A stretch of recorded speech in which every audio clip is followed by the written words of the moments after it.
কোনোহা ভিলেজের আড়ালে এমন একজন মানুষ জন্ম নিয়েছিল যার ভিতরে ছিল অসাধারণ প্রতিভা, যার পুরো জীবনটা লেখা ছিল ট্র্যাজেডি, আত্মত্যাগ এবং অটুট সংকল্প দিয়ে। এটি ইতাচি উচিহার গল্প, এমন একজন নিনজা যে নিজের কাঁধেই তুলে নিয়েছিল পুরো ক্ল্যানের ভাগ্য এবং তার ছোট ভাইয়ের ভবিষ্যৎ।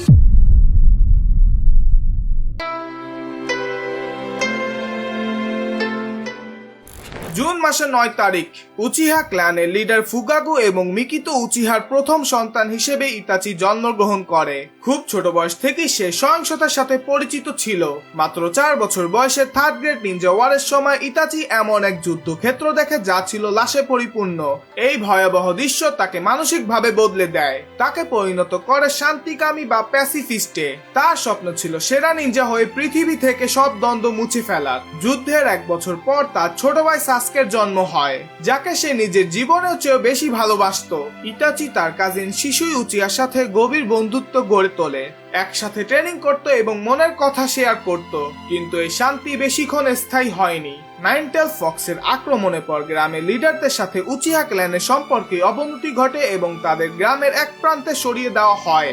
6 বছর বয়সে নিনজা একাডেমিতে ভর্তি হয়ে ইতাচি প্রমাণ করে দেয় সে সাধারণ কেউ নয়। মাত্র 4 মাসে সে একাডেমি শেষ করে গ্র্যাজুয়েট হয়। সে প্রচুর ইতিহাস পড়তো এবং পৃথিবীকে গভীরভাবে জানার চেষ্টা করত।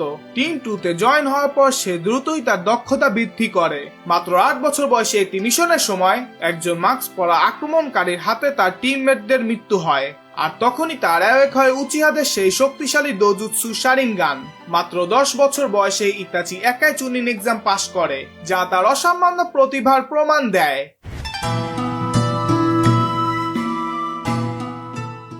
মাত্র 11 বছর বয়সে ইতাচি যোগ দেয় এলিট আনবু ব্ল্যাক অপসে, যা ছিল ইতিহাসের দ্য ইয়াংগেস্ট রেকর্ড। সে কাকাশির অধীনে কাজ করে এবং গুপ্ত হত্যা ও গোয়েন্দাগিরিতে দক্ষ হয়ে ওঠে। সে ছিল উচিহা ক্ল্যানের গর্ব, কিন্তু ভিতরে ভিতরে পরিস্থিতির অবনতি হচ্ছিল। কোনোহা প্রতিপক্ষের আচরণে ক্ষুব্ধ হয়ে উচিহা ক্ল্যান কোনোহাতে আক্রমণ করার জন্য কু ডেটা প্ল্যান পরিকল্পনা করে। ইতাচি নিজের পরিবার এবং গ্রামের প্রতি লয়্যালটির মাঝখানে ফেসে যায়। সে ডাবল এজেন্ট হিসেবে কাজ করে এবং শান্তির আশায় থার্ড হোকাগে হিরোজেনকে ইনফরমেশন দিতে থাকে। তার সবচেয়ে কাছের বন্ধু শিশুই চেয়েছিল তার কোতোয়া মাতসুকামি চোখ ব্যবহার করে এই বিদ্রোহ থামাতে, কিন্তু ডানজো শিশুর চোখ ছিনিয়ে নেয়। হতাশ হয়ে শিশুই তার আরেকটি চোখ ইতাচিকে দিয়ে নিজের জীবন নিয়ে নেয়। এই শোকে ইতাচির মাঙ্গেকিউ শারিনগান অ্যাওয়েক হয়। 12 বছর বয়সে আনবু ক্যাপ্টেন হওয়ার পর ইতাচি ছিল ডিপ্রেসড। গ্রামে এল্ডাসরা গৃহযুদ্ধের ভয় তাকে একটি কঠিন শর্ত দেয়, হয় ক্ল্যানের পক্ষ নিয়ে সবার সাথে মরতে হবে, অথবা ইতাচিকে নিজের পুরো উচিহা ক্ল্যানকে হত্যা করতে হবে। বিনিময় শুধুমাত্র তার ছোট ভাই সাসকেকে বাঁচানো যাবে। রক্তপাত এড়াতে এবং ভাইকে বাঁচাতে ইতাচি সে রহস্যময় মুখোশধারী ব্যক্তি তবির সাথে হাত মিলায় সেই অকল্পনীয় কাজটি করার জন্য।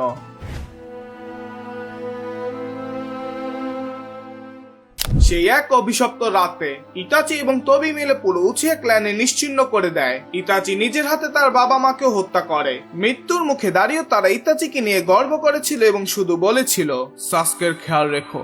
অপরাধ বোধে জর্জরিত ইতাচি শুধু সাসকেকেই বাঁচিয়ে রাখে। সে তার সুকুয়ুমি ব্যবহার করে সাসকেকে এই গণহত্যার দৃশ্য বারবার দেখায়। সে মিথ্যে বলে যে নিজের শক্তি পরীক্ষা করার জন্য সবাইকে সে মেরেছে। সে সাসকেকে বলে ঘৃণা পুষে রাখতে এবং শক্তিশালী হয়ে প্রতিশোধ নিতে, যাতে একদিন সাসকে একজন নায়ক হিসেবে ইতাচিকে হত্যা করতে পারে। সাসকে জ্ঞান হারানোর পর ইতাচি কান্নায় ভেঙে পড়ে। গ্রাম ছাড়ার আগে সে ডানজোকে হুমকি দিয়ে যায় যাতে সাসকের কোনো ক্ষতি না হয়।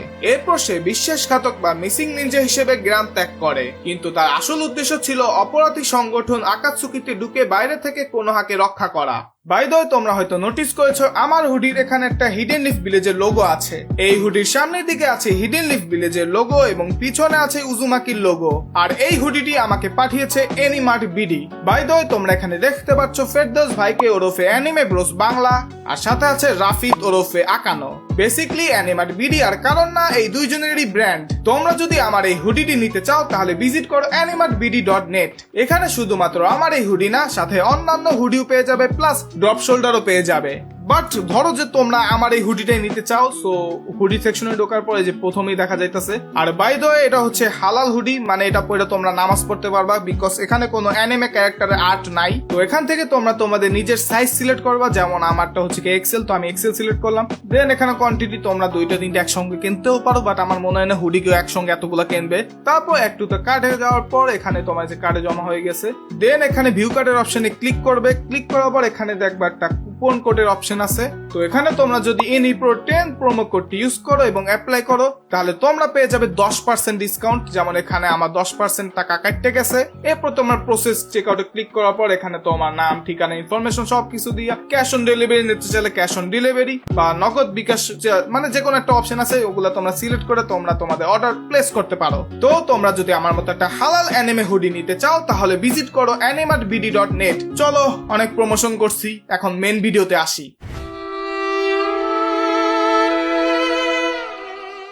রক্ত আর অন্ধকারের মাঝে ইতাচির জীবনে এমন একটি অধ্যায় ছিল যা তাকে সাধারণ একটি সুখী জীবনের স্বপ্ন দেখিয়েছিল।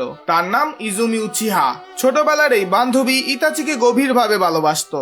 সে ছিল হাতে গোনা কয়েকজনের মধ্যে একজন যে ইতাচিকে শুধু একজন জিনিয়াস হিসেবে দেখতো না, বরং দেখতো এমন এক কিশোর হিসেবে যে অনেক বড় বোঝা বয়ে নিয়ে বেড়াচ্ছে। যদিও ইতাচি তার দায়িত্ব পালনের জন্য নিজের আবেগ চেপে রাখতো, কিন্তু ইজুমির জন্য তার মনে ছিল আলাদা স্থান। ইতাচি শিন্ডের নোভেলে জানা যায় গণহত্যার সেই কাল রাতে ইতাচি সবার আগে ইজুমির কাছেই গিয়েছিল। সে চায়নি ইজুমি সামনে আসা ধ্বংস আর ভয়াবহতা দেখুক বা কষ্ট পাক। মমতার এক হৃদয় বিতারক মুহূর্তে ইতাচি ইজুমির উপর তার সুকুয়োমি প্রয়োগ করে। সেকেন্ডের এই গেনজুৎসুর ভিতরে সে ইজুমিকে একটি পূর্ণ জীবন উপহার দেয়। সেই স্বপ্নে তারা বড় হয়, জনিন হয়, বিয়ে করে, তাদের সন্তান হয় এবং তারা একসাথে বৃদ্ধ হয়। স্বপ্নের ভিতরে ইজুমির বয়স হয়ে ইতাচির পাশে শান্তিতে মারা যায়, কিন্তু বাস্তবে সে ইতাচির কোলে শেষ নিঃশ্বাস ত্যাগ করে এবং মারা যাওয়ার আগে ইতাচিকে ধন্যবাদ জানায়। এটি ছিল ইতাচির জীবনে একমাত্র স্বার্থপর কাজ। যাকে সে ভালোবাসতো তাকে এমন এক জীবন উপহার দেওয়া যা বাস্তবে সে কখনোই দিতে পারত না।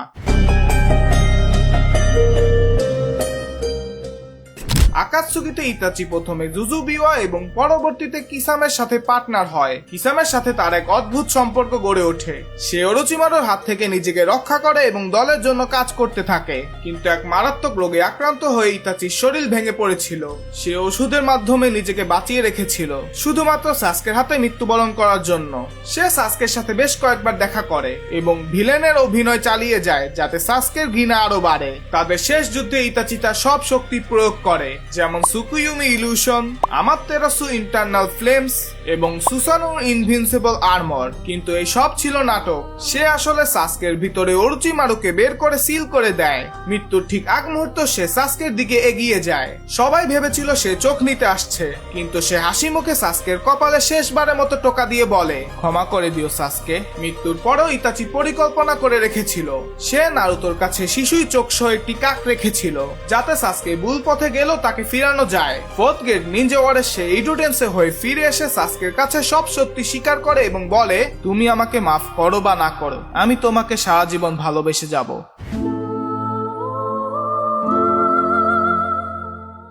ইতাচি ছিল একজন প্যারাডক্স, একজন শান্তিকামী যাকে বাধ্য করা হয়েছিল তলোয়ার হাতে নিতে, একজন জিনিয়াস যাকে পৃথিবীর কঠোর বাস্তবতার সামনে হার মানতে বাধ্য করেছিল। সে ছিল শান্ত, জ্ঞানী এবং নিঃস্বার্থ। নিজের আত্মা বিসর্জন দিয়ে হলো সে সবসময় সবার ভালোর কথাই ভেবেছিল। শারিনগান দিয়ে ভবিষ্যৎ আন্দাজ করা থেকে শুরু করে মাঙ্গেকিউর ডিভাইন পাওয়ার্স, তার এইসব শক্তি তাকে কিংবদন্তি বানিয়েছিল। কিন্তু তার আসল শক্তি ছিল সাসকের প্রতি নিঃস্বার্থ ভালোবাসা। যদিও সে স্বপ্ন দেখতো হোকাগে হওয়ার, কিন্তু ইতাচির আসল পরিচয় লুকিয়ে আছে সেই শান্তিতে যা সে রক্ষা করেছিল এবং সেই ভাইটির মাঝে যাকে সে বাঁচিয়েছিল। শেষ পর্যন্ত সে আমাদেরকে শিখিয়ে গেছে যে আসল শক্তি চোখে দেখার ক্ষমতা বা ভয়ঙ্কর শক্তিতে নয়, বরং নিজের স্বার্থ ছেড়ে অন্যের জন্য ত্যাগ করার মানসিকতায়। সে নিজের জীবন দিয়ে প্রমাণ করে গেছে যে কাউকে রক্ষা করার জন্য সবসময় আলোর সামনে থাকার প্রয়োজন নেই। কখনো কখনো ঘের অন্ধকার থেকেও আলো ছড়ানো যায়। তার গল্প আমাদের মনে করিয়ে দেয় ভালোবাসা মানে শুধু কাছে থাকা নয়, ভালোবাসা মানে প্রিয়জনের ভালোর জন্য নিজেকে নিঃশেষ করে দেওয়া। যদি আজ তোমরা ইতাচিকে একটি কথা বলার সুযোগ পেতে, তবে তোমরা কি বলতে অবশ্যই কমেন্টে জানাও। সো আজকে আমি যাচ্ছি, বাই।